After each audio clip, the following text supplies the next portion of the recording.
share my screen and we can start talking about influencing DevOps without authority, hopefully in better ways than yelling at DevOps and demanding it to happen.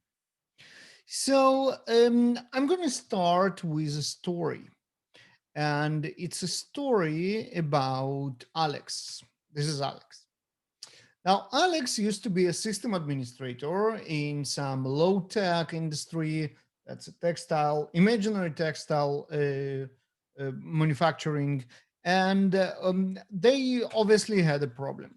And the problem that they had is the normal problem that all of us used to have in the pre DevOps days when kind of dev tosses the code to ops across those silo lines and then basically go home to drink while the ops remains with the bomb in hand to try and deploy this code in production. And Alex obviously looked for the way out, and they made some research, and they obviously found that the solution to this problem is DevOps, breaking the silos in the software engineering workspace. Evgeny Zhitomirsky is one of the co-founders of GitLab, extremely obviously credible source of information. And Alex kind of, yes, I want to do that. And also Alex noticed that being a DevOps engineer, comparing to being a system administrator, also provides them with a very nice bump in on their salary.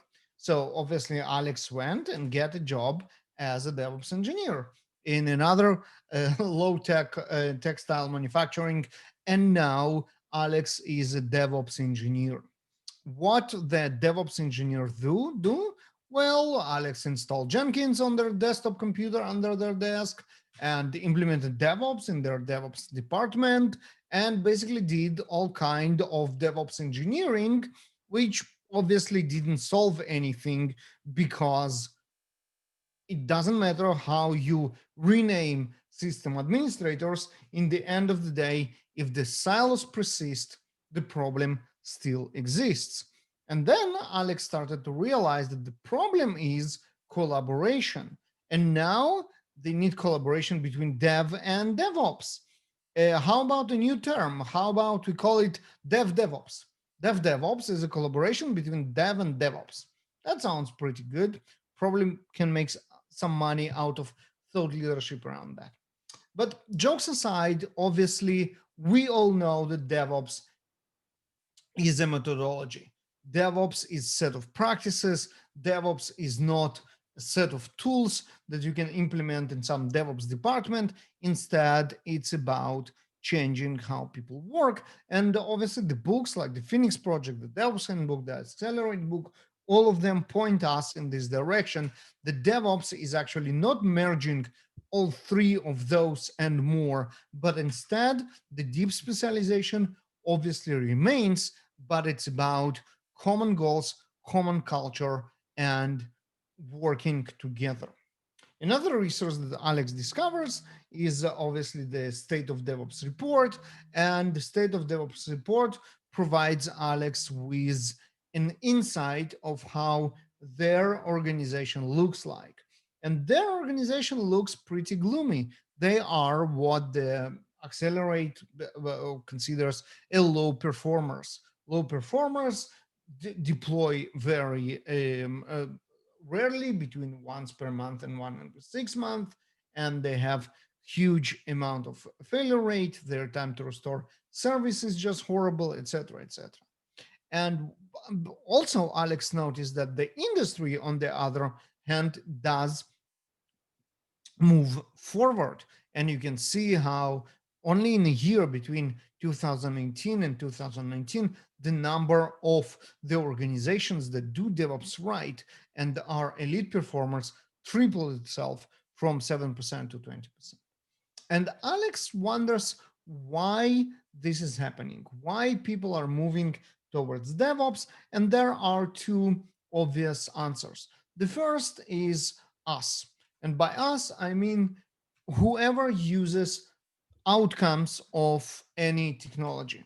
because we want features and we want those features now. And obviously, the company that releases faster can provide features faster and can satisfy this consumer drive for more features, better features, and more frequent supply of those features.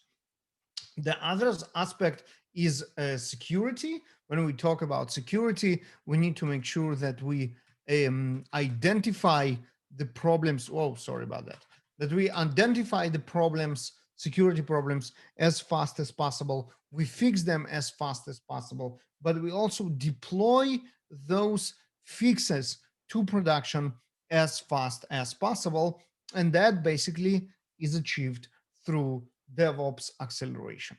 And this is why we see this growth in elite performers. What we also see is how the medium performers are getting more and more. And here we see a gap opening between medium performers and high performers. And this looks like just an evolutionary pressure. The good are getting better, the not so good are falling behind. And this is where Alex is now sure that their organization must implement DevOps correctly. And Alex managed to get themselves into some very important meetings where this need to release faster is actually brought from the very top of the organization. And there are some proposals, ideas like let's hire more DevOps engineers. And we know that didn't work. And let's fire all the testers. I mean, the testers are the bottleneck. They slow us down. We need to release faster. Let's just fire all of them and we will manage to release faster. And when Alex brings to the table how to the table, let's implement real DevOps, well, you know exactly how this meme is going to end. One of the reasons why it happens is that Alex actually doesn't have any authority. Alex cannot go and say, you know what, I command you to implement DevOps, do as I say, and you will be fine. This is not something they can do, but they still find a way. And today in this talk, I'm going to show you how you can do it too. So my name is Baruch Sadogursky. I'm Chief Sticker Officer in JFrog. In better times, I will probably be in Indianapolis with you, giving you some awesome stickers on top of awesome t-shirts and other prizes that Ari brings with him. But now we are where we are, and I'm also the head of DevOps advocacy with JFrog. I'm at JBaruch on Twitter, and feel free to follow me, and let's continue the conversation. There. Now let's get to it. The most important slide of this talk is this one, jfrog.com/show notes. When you go there, you will find that I already published the slides. This talk is being recorded, so the minute the organizers provided me with the video, I'm going to publish the video there as well. All the links to everything, all the books that I already mentioned, and the report, and everything that I'm going to mention from here until the end of the talk, everything is there. A place to comment, to rate, and the raffle that Ari already mentioned with the Millennium Falcon Lego and what's not, it's already there as well. And again, in case you want to get back to this page later, on the bottom of every slide, you will find the link to jfrog.com show notes, the hashtag of this meetup if you're going to share your thoughts on Twitter, and my Twitter as well. So let's start influencing for DevOps. The first thing you know, and here are my Russian roots are telling, you need to learn, and then learn more, as Vladimir Lenin used to say. And what I mean by that is that you cannot influence real change if you don't know the material. And the DevOps material is all over. It's been 10 years of a very successful movement. Tons of materials were generated. The books that I already mentioned, like the Phoenix Project and the DevOps Handbook and the Accelerate book, but also others Site reliability engineering is obviously more technical. The Unicorn project, that's kind of alternative reality to the Phoenix project, also very useful.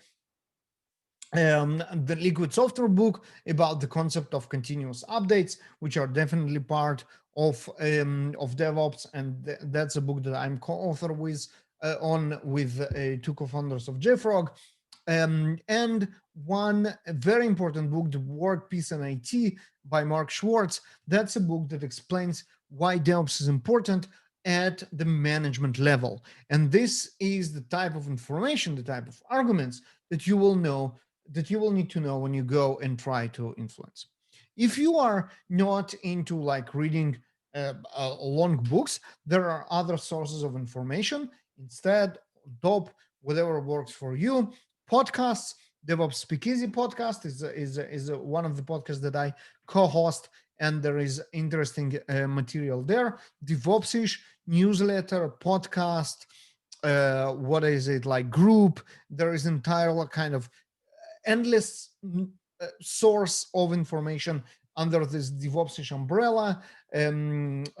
Talks from meetups, from videos. Just go ahead and look for. That's just what I have here is a screenshot of DevOps Days talks, including DevOps Days Indy that I spoke last year, and it was great.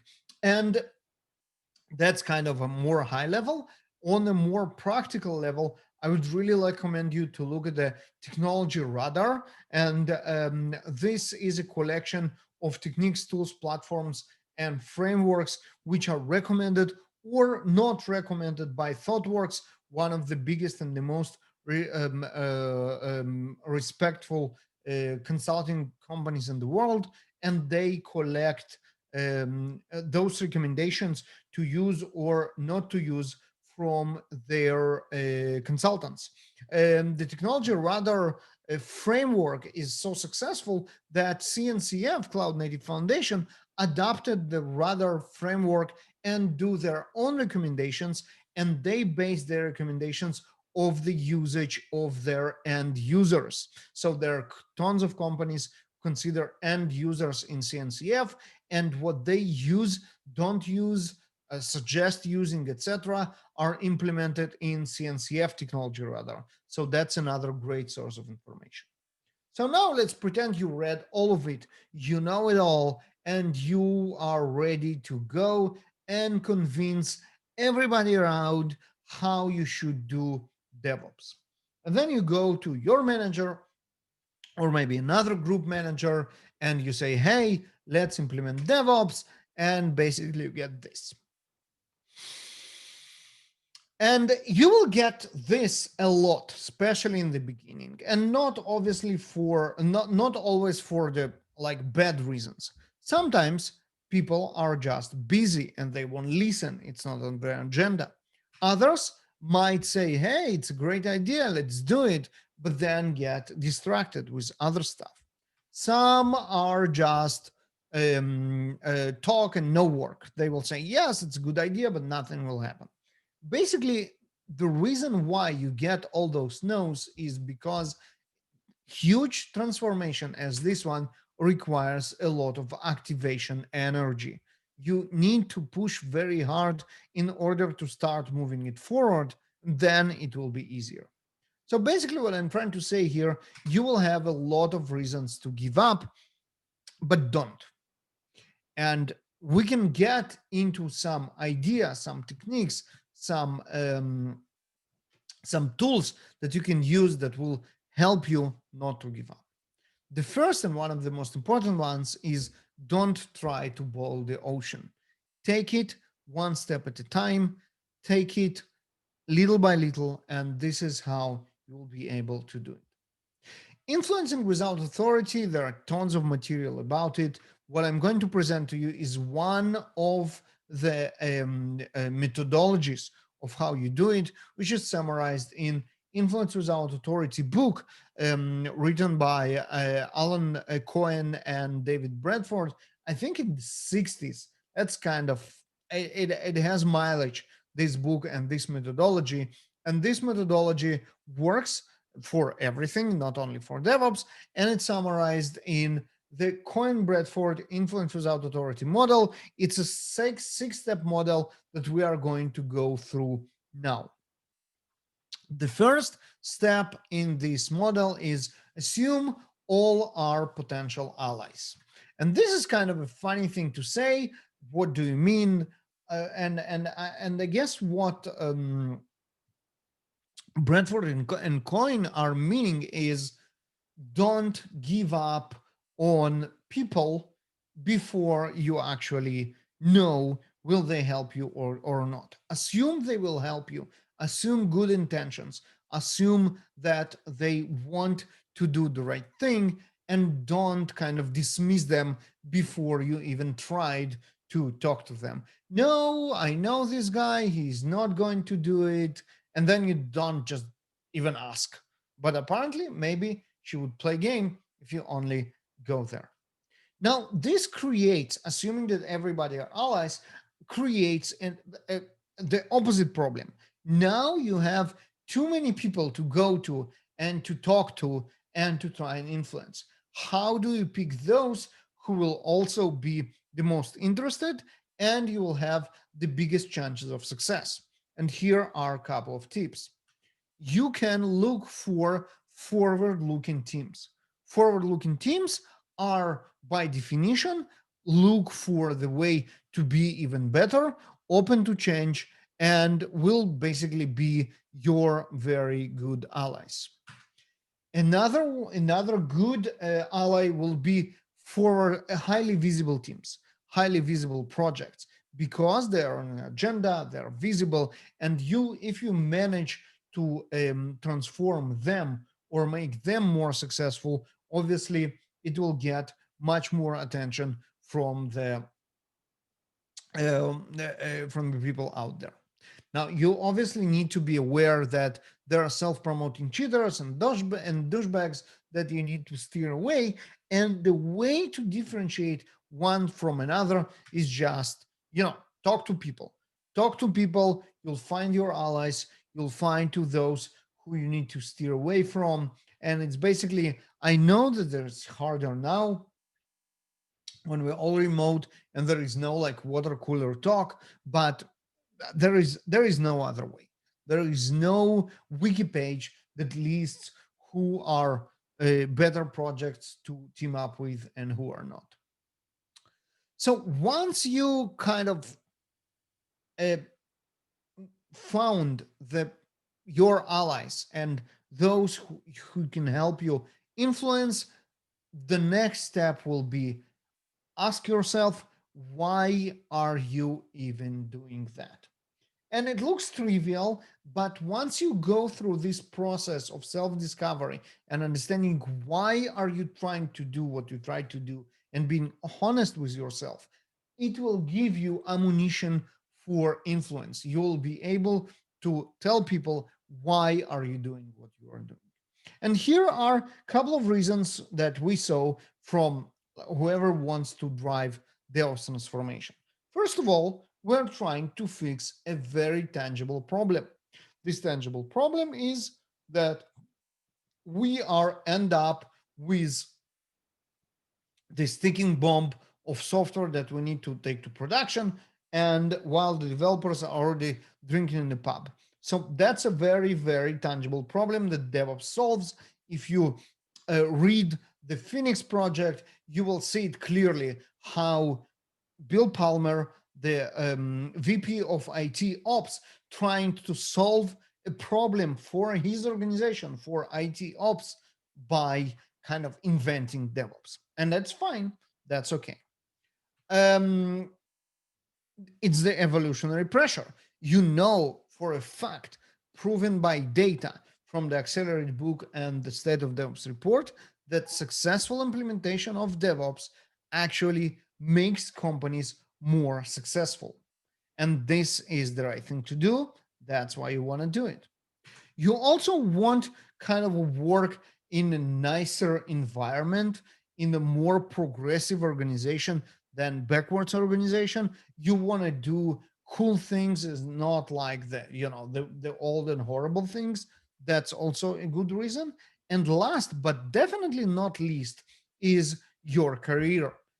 Managing a serious DevOps transformation of an entire organization is something that's going to propel your career forward, and there is nothing wrong about that.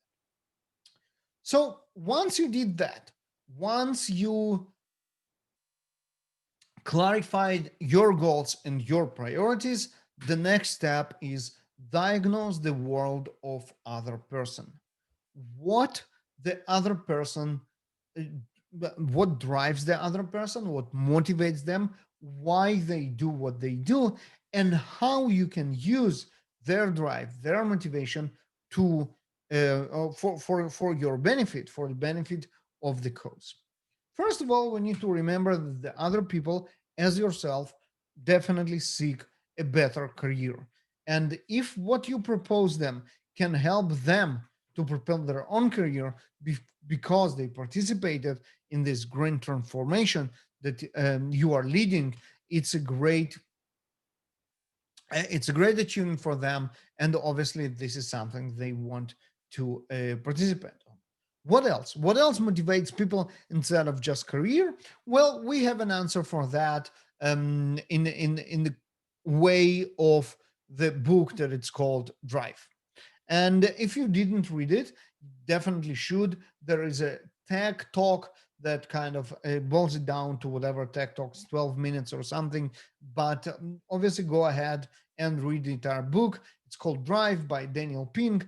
Again, not a very new one, but a very, very influential book that speaks about how the money and the fear of being punished or fired are not driving people. That's a surprising discovery, but actually, the three main factors that lead to better performance and personal satisfaction are autonomy, mastery, and purpose. We're going to get back to those three factors when we are going to talk about how we can influence different types of people throughout different organizations. We're going to measure those. We're going to measure on those three factors. Now, what you also need to remember is that people, as opposite to computers, are irrational. This is why we prefer computers over people. This is why we are developers and not necessarily managers, because computers behave rationally, and it's fun to work with, as opposite to people. But the good news are that people are predictably irrational. We can, in the end of the day, learn how people react, and we can predict it and use it for our benefit. But for that, we need to go ahead and learn about it. Ori, Dan Ariely wrote a great book called Predictably Irrational that obviously helps us to understand that. There are others, for example, Sway, again, irrational behavior right there from Ori Brafman and Ron Brafman, and there are others. We're going to mention maybe a couple others down the road. In the end of the day, what you need to remember is that people will participate in the grand transformation on their entire organization if they know that they will make a mark on their organization that will be their legacy. And playing this card can really help. But what you need to remember is that people also have life. They have work, they have their job, they have a bunch of other stuff that might prevent them from helping you. Let's talk a little bit about that. What can be the barriers? Even if they understand that DevOps is the right thing to do and they want to help you, there are still barriers standing between them and helping you. The first and one of the most powerful ones are incompatible metrics. When what you ask them to do will actually hurt the very thing that they are measured by. This obviously will make for them very hard to go ahead and help them. And then bring us to the other one. What will be the reaction of their boss if they do what you ask them to do? If they know that their boss will react badly and negatively to what you ask them to do, they won't gonna do it. How about if what you ask them to do will be interesting for them? Maybe they're interested in some completely different stuff that you want them to do. Again, they won't help you. How it affects their career. If they fear that they are going to be fired because of the transformation that you want to lead, obviously they will be a little bit more inclined in participating in this transformation. What their colleagues' reaction will be. Maybe if they won't be fired, their colleagues are afraid that they will be fired, and then obviously you put them in a very, very awkward position. What is their load? Can they even have the capacity to help you in any way or form? And generally, if they are even, if helping, it's even in their character. Maybe it's not. They're different people, different, and they behave differently. And obviously, let's remember that everybody have life. And again, it might be not the best time for them to start kind of making changes because they have other stuff that going on. Now, whatever it is, whoever it is, when you go and try to convince people to do something, one of the best ways to convince is convince with numbers.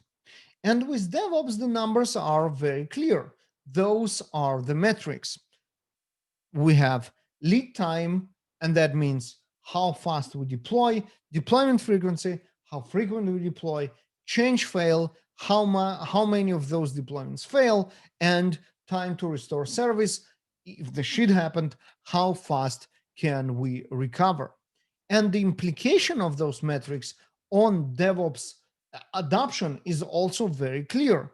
You can see how, if you do the things right, the organization can rise from being the low performers to being the elite performers. And to remind you, this is where the legacy, this is where the impact, this is where their career is. So this is great.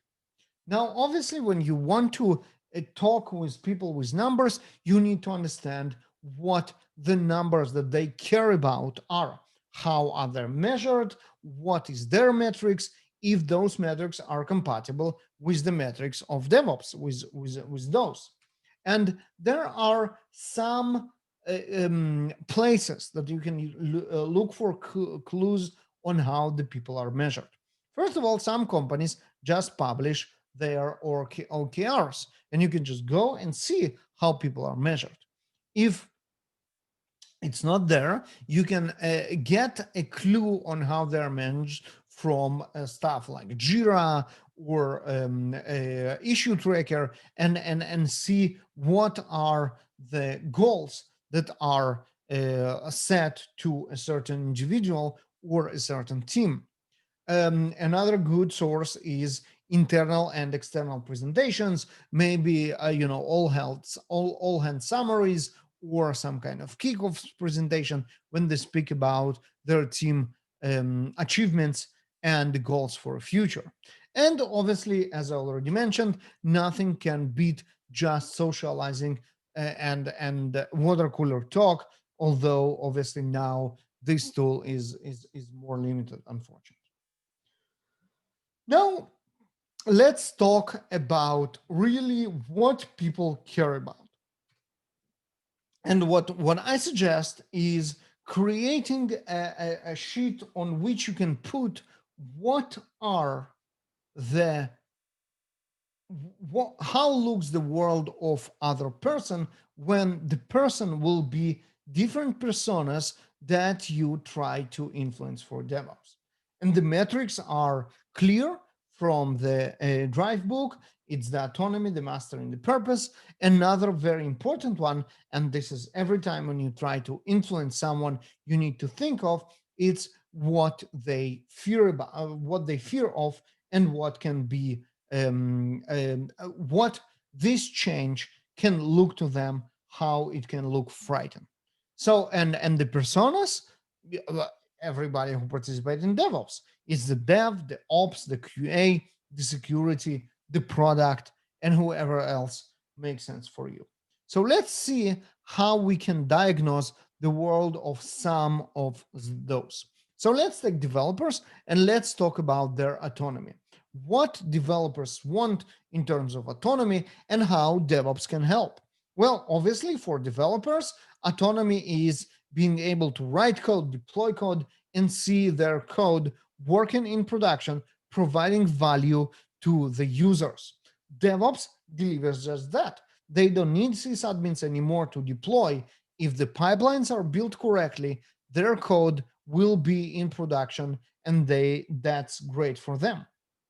From the other side, if we talk about fear, what DevOps, what's frightening in DevOps for developers? Well, obviously, it looks like system administrators try to offload work on developers' hands, right? It looks like, well, I'm done with writing my code and I can go and drink beer. But no, now the sysadmin want us to participate in deployment, to see through, and then participating on calls. All this stuff looks like more work, which is not our job.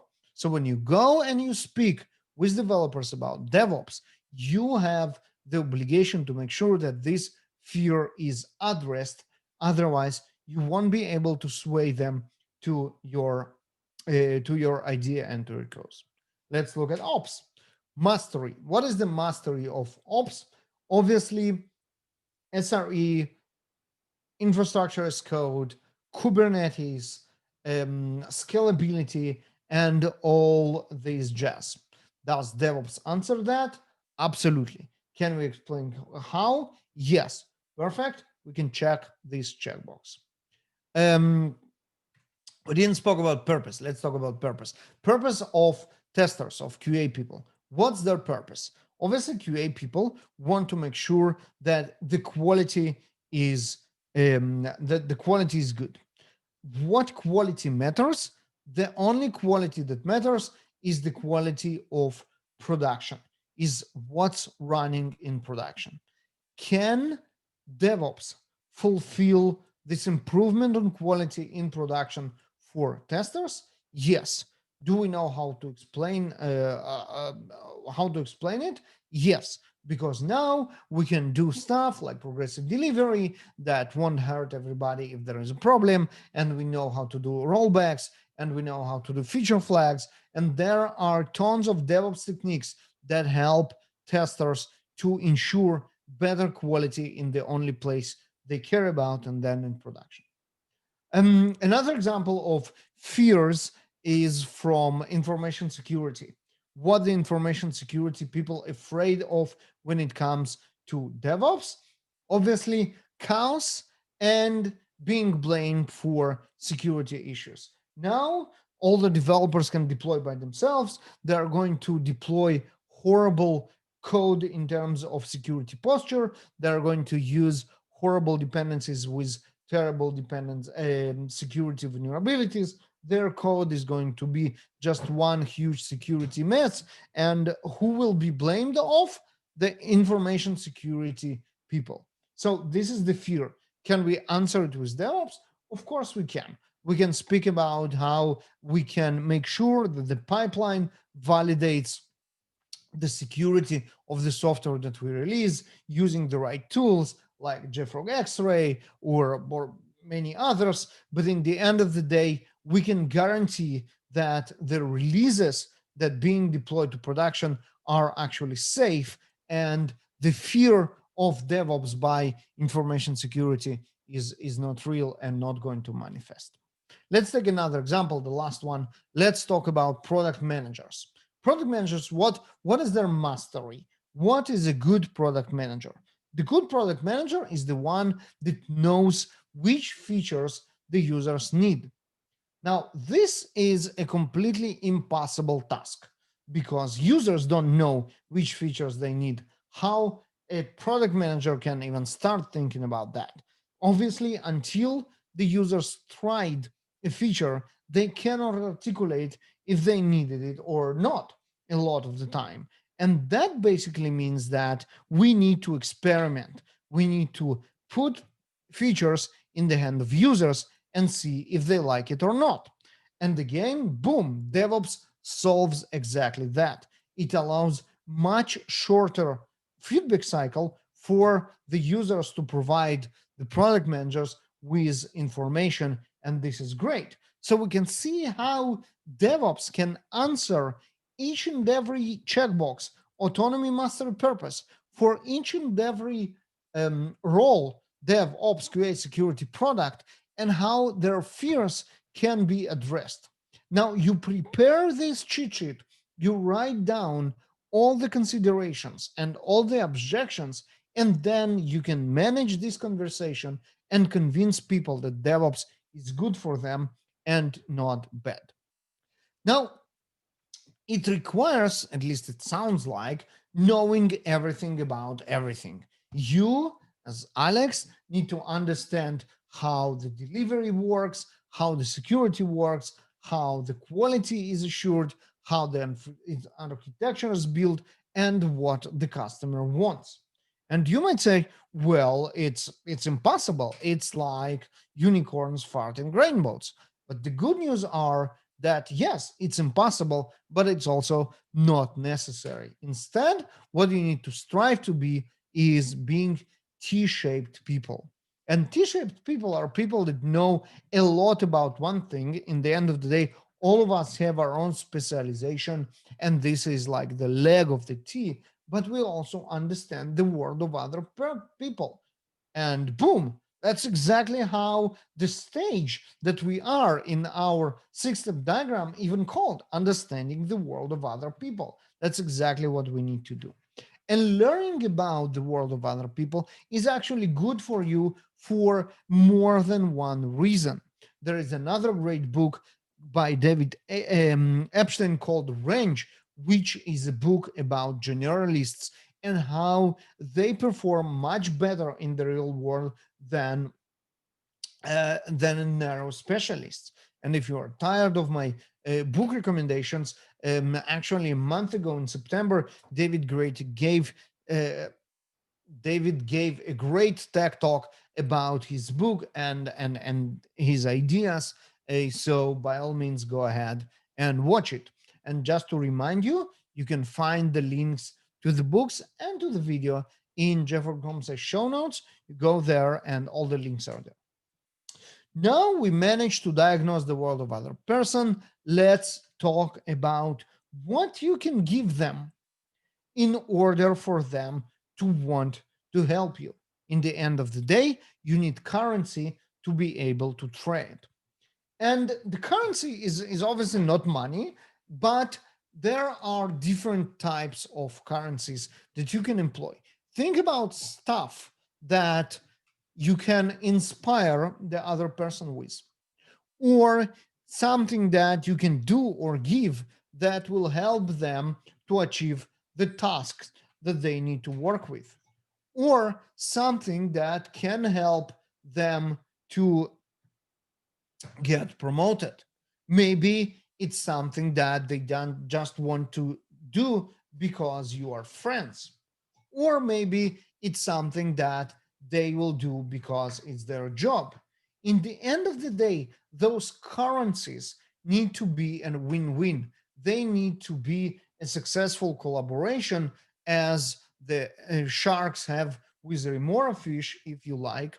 And I will give you one example of a very successful currency that you can get, or let's say earn right now and then use when you influence with almost everybody inside your organization. And this currency is a hackathon. A hackathon, almost everybody can organize. Usually, the hackathons are kind of ground up and they go like from the individual contributors that want to organize them. And hackathon is an amazing, multifaceted currency. It ticks almost every box in terms of what you can provide. First of all, as being influence type currency, it's just DevOps in a small scale.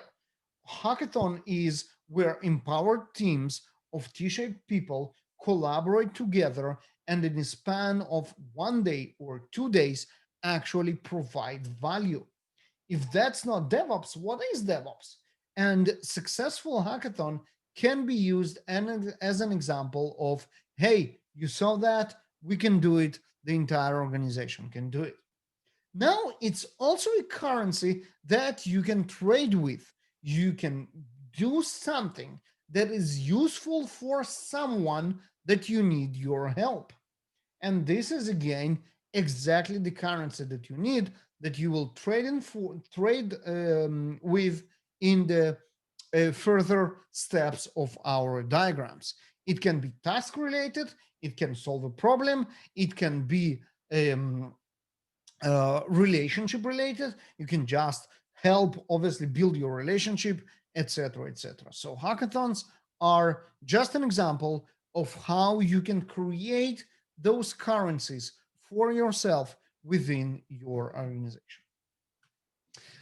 The next tip is, before you actually go ahead and do something, you need to make sure that people that you are going to do the back and forth actually like you. Because if they don't like you, this is what is going to happen, regardless of how brilliant your ideas are. They just won't listen to you because they don't like you. And unfortunately, there is no silver bullet here. Silver bullet here is just build relationships with people. And if you kind of set your mind into that and you say, you know what, my goal now within the next 6 months is to build extraordinary relationship with those key influencers that I will need on my side when I'm going to transform my organization, it is completely doable. It's not that, you know what, people don't like me, there is nothing I can do. No, there is a lot of you can do. And books like Who's Got Your Back and Super Connector and Never Eat Alone is exactly about that. Never eat alone. And the other secret to success, one relationship in the time at the time. It's about relationships. Or super connecting. Stop networking and start building business relationships that matter. It's about relationship. All those are about building relationships. Now, you might say, you know what? It's just not for me. I'm not going to make an effort for people to like me. And that's fine, but here we go. We're done. We're no one will be influenced by you if they just don't like you. So you have to make this effort. And once you figure out the key of people actually liking you, respecting you, wanting to do business with you, boom, this is where the magic happens. This is the last step in which you start influencing through give and take. And you might say, well, give and take, quid pro quo, that's kind of a bad type of influence. I don't want to start bartering people, but you know what? Everything is about bartering people. It's sometimes just not that obvious because types of exchange are different. For example, interest alignment. Interest alignment means that you manage to convince the other people that if they do it for you, it's for their best interest. It doesn't sound like give and take, but actually it is. And it's a good type of give and take. And you know what? In the end of the day, nothing wrong with barter as well. You remember our example of hackathon, you made something which was very useful for the QA team. For example, you made a tool that makes their life much easier. And now the head of this team feels that they own you, and that's fine. You can use that to actually get something in return. For example, being on your side when we go and try influence other people. And the story with favors is again absolutely fine. You can need to own a favor to call in a favor, but in the end of the day, that's exactly how it works. And as you saw, That's kind of the end of the model. And this is where my talk should have stopped. But I know, and you know, that hearing me just speaking about it today won't be enough, because you heard that, you did what I told you, you go to your manager, and it's still, nope, don't like that. There are barriers to influence that I want to talk about next. And the first, the obvious barriers to influence are external. You can see them and you can say, well, I need to figure out how to go by them. The first is power differential. And this is exactly what we started with when Alex tried to convince the upper management that they need to implement real DevOps, and they didn't go very far. And that's because of the power differentiator. How do we work around it? We go in steps. We go through this ladder one step at a time. Another one, different goals. I don't know. Uh, uh, for example, the QA might be measured by the numbers of bugs they find, and that's obviously a huge difference in goals between just finding number of bugs against implementing real DevOps. And here again, you need to work around it. You need to find the right people. Incompatible measurements, that's related, that's the outcome of different goals. And here obviously again you need to find a way around it.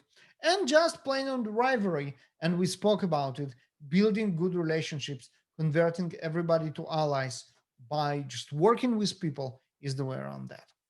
The much more uh, difficult and much less obvious barriers are internal. The first is very simple, lack of experience. You heard about this model first time here in this meetup. If you just go and try to implement it, influence for DevOps in your organization, probably you won't be very successful. You need some experience with the model, and you need to try it. You can try it, friends, family, smaller projects, whatever. Blinding attitude. Well, I don't know how to do it. People don't like me. I don't have any influence. I don't have currency. I won't be able to succeed. Fear of failing, right? I won't even try it because I know I will fail. The one that is particularly tricky, but also quite easy to fix, is the fear of reaction. The fear of reaction is within each and every one of us when we try to do something bold, especially when we try to influence people who are above us in organizational ladder. If I don't succeed, will I be able to pretend that nothing happened? And based on what is your alternative, what you have to do, you will be more or less influential. So having a best alternative to negotiated agreement is very, very important. What you do if this doesn't succeed? The worst is, well, I didn't think about it. I just do it and then we'll figure it out. I'll pretend nothing happened. That can work sometimes, but you limit your influence because you're afraid of, if you go too far, you won't be able to pretend that nothing happened. Realization that there is no way back. If you fail with that, you will probably have to look for another job. This is extremely stressful because you actually have to act and be your best in something that can get you fired. This is scary, and it basically, again, limits your influence. The best one is having a job offer in your pocket. Then you will be at your best. You know that if you don't succeed, that's fine. You're just going to get another job. And you also know who is going to hire you on which terms. Another thing that you need to remember, it probably won't be smooth sailing. You will probably have ups and downs. You will lose some fights, but in the end of the day, if you win the war, it's still worth it, and it's okay to lose some fights.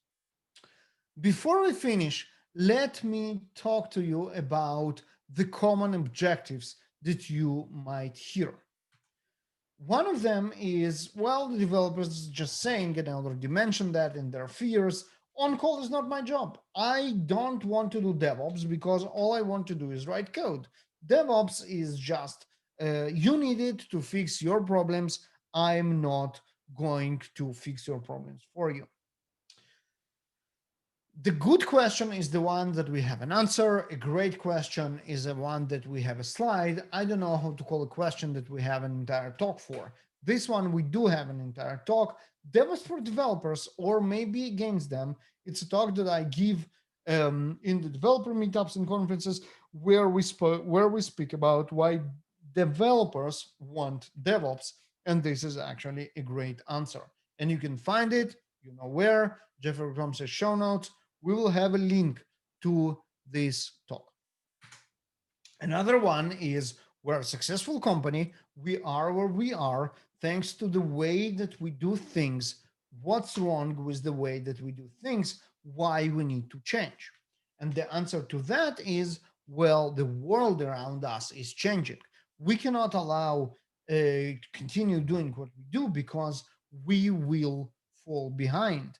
And obviously, the DevOps, the state of DevOps report is one answer. Hey, look, we're falling behind. Another are examples as Equifax, in which obviously they used to do stuff like they used to do before, and it cost um, their CEO their job and probably their career. I don't think there is a lot of coming back from the fiasco that Equifax. Another obviously super popular objection is, everybody are overloaded. We don't have time for this transformation thing. We need to release, we're on deadline. And well, this is kind of obvious. Obviously, you need to raise your head above the water just to be able to swim faster afterwards. The real harder question is the ones that question DevOps by itself. For example, silos. Why do we want to break silos when actually silos are about specialization? And specialization is good. Look at, for example, what was the name of the book? Outliers, right? This is a great book that promotes specialization. That's exactly what we do. Instead that our developers will now deal with release stuff, I want them to be best developers they can do, and that means they need to write code and not deal with stuff that is unrelated. And there is some truth to that. The problem is that the developers don't work in isolation. Our software supply chain, if you want, or software factory floor is interconnected. And as Eliyahu Goldratt used to say, if we don't optimize at the bottleneck, we don't optimize at all. We might have the greatest developers in the world. If the software is not being released, it doesn't really matter how great our developers are. And there is a book about it, and I think that's the last book that I'm recommending here, is the book The Goal by Eliyahu Goldratt. And that's the book that the Phoenix project is based on, if you like. And it's also published as a graphic novel, so that's another format for you to consume knowledge. And it's about that. It's about optimization and the bottleneck, and it's about DevOps in the end of the day. The last kind of objection that I want to present you, and that's again a very common one and a very serious one, is that we cannot release faster because we need to verify our software, verify for quality, verify for security, verify for compliance, verify because the regulators won't allow us, because we have auditors that need to look at every release that we make. Again, super valid objection. The only answer that you can give them is stop verifying, stop validating, stop checking each and every release. Instead, invest in your pipeline. make sure that your pipeline guarantees quality, guarantees security, guarantees compliance. And then once you validate your pipeline and you can bring all the auditors in the world and all the regulators in the world to look at your pipeline and to see how the pipeline produces the software which is secure, in good quality, compliant, etc., you actually solve the problem. And the way you do it is through rigorous automation. And this is a very nice picture of how robots replace people. The only thing that I don't like in this picture is how sad the people look like. And it almost looks like that they're going to be fired. But we know for a fact that this is not what's happening. The people that are leaving the manufacturing floor here are going up. They are going to do work which is more meaningful, more interesting. They're going to look to ways to improve the pipeline, make it more productive, make it providing better quality, better security, and everything else. So people here actually need to cheer that the machines are going to replace them in this boring work of assembling boxes. Instead, they're going to do something much more interesting. And back to Alex, back to our hero, which successfully transformed their strong fabric company to DevOps and obviously got promoted in a way to be the chief information officer. Not only Alex got promoted to be the chief information officer, now they can go ahead and transform other organizations that will be some other low tech company to be a DevOps company as well. With that happy end, let me just remind you the Cohen Bradford influence without authority model and objections that we spoke about. And now, time for questions and answers, and obviously Twitter ads. I'm at Joe Baruch on Twitter. When you tweet about this talk, don't forget the Indy DevOps hashtag and jfrog.com/show notes. This is where you go for all the slides, the video when it's going to be published, all the links, and the amazing raffle of the Millennium Falcon Star Wars Lego. With that, thank you very much. I will be more than happy to now answer any questions, discuss, and what's not. Thank you. That was a great talk. Thank you very much. All right. I saw some messages in the chat. What was it? Questions? Okay, this is just links for the stuff that we spoke about. All right. Oh, and there is the influence model. What's that, Greg? I just posted a link to a PDF of the influence model. Since I figured. Oh, that's the same one? Yeah, Yeah, it is. Yeah, perfect. All right. Coin bread for an influence model. That's exactly that. And here are the steps and everything is here. It's a very, very nice summary. The book itself, by the way, is also pretty small. It looks like, like a big book, but I think half of it at least are examples, which are obviously great and worth be studied. But the model itself, I think it's kind of all the explanation. It's like maybe 100 pages, so it's definitely worth looking at, and it is a great model. How many people have read any of these books that were suggested tonight? I know that I read a few of the. I've read Accelerate and parts of the DevOps Handbook, not the whole thing, and other books by Gene Kim. Yeah, I guess the Phoenix Project, it's kind of the mandatory.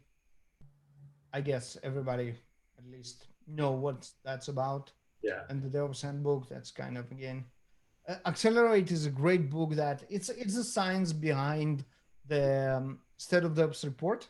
And it's great to understand how this report is actually created. It's also very useful if you want to assess your organization. So that gives you the exact steps of how you actually go ahead and do it. And So that leads to a question, because you bring up like a maturity matrix, right? Capabilities and maturity matrix. So is there specific capabilities in the charity matrix that you recommend people use when they evaluate their own business? So I think for your own evaluation, doing the metrics in the Accelerate books just works. It's proven. They assess what 30,000 organizations throughout the last 5 years, and it provides very tangible results.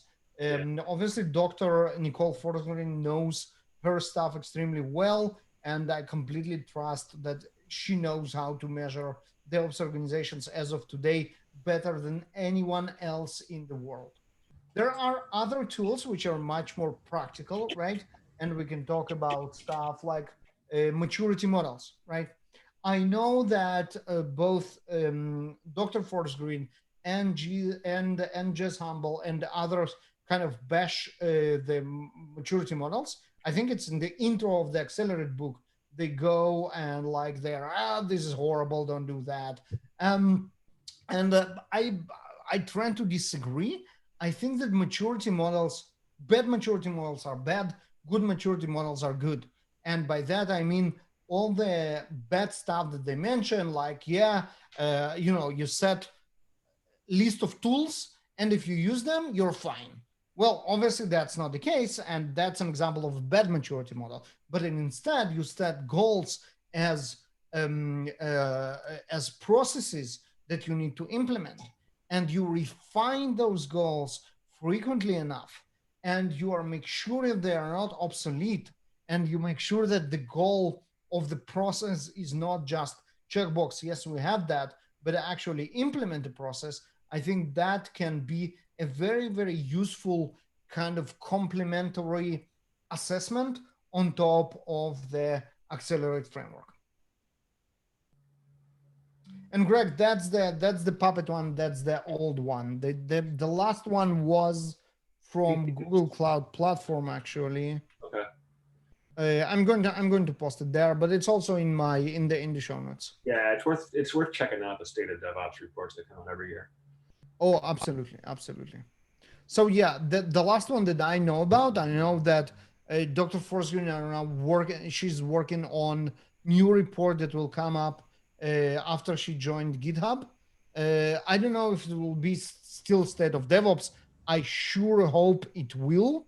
But the last one that we have is from the times that she spent in Google, and that's the one. Does anybody else have any questions? Awesome. So we usually ask this at the beginning of the meetup, but is anybody hiring right now? I know we've had a few people drop off. I probably should have asked this at the beginning.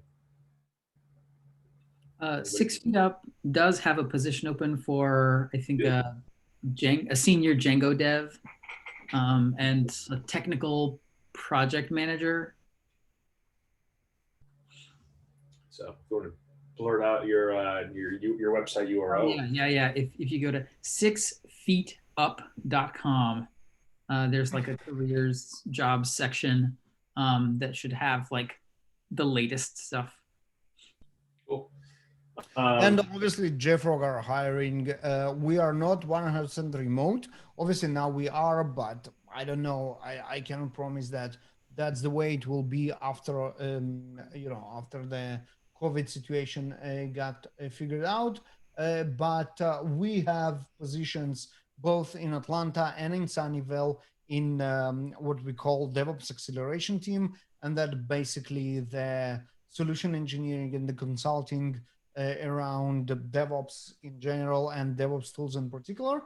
And you just go to join.jfrog.com. This is where you find it.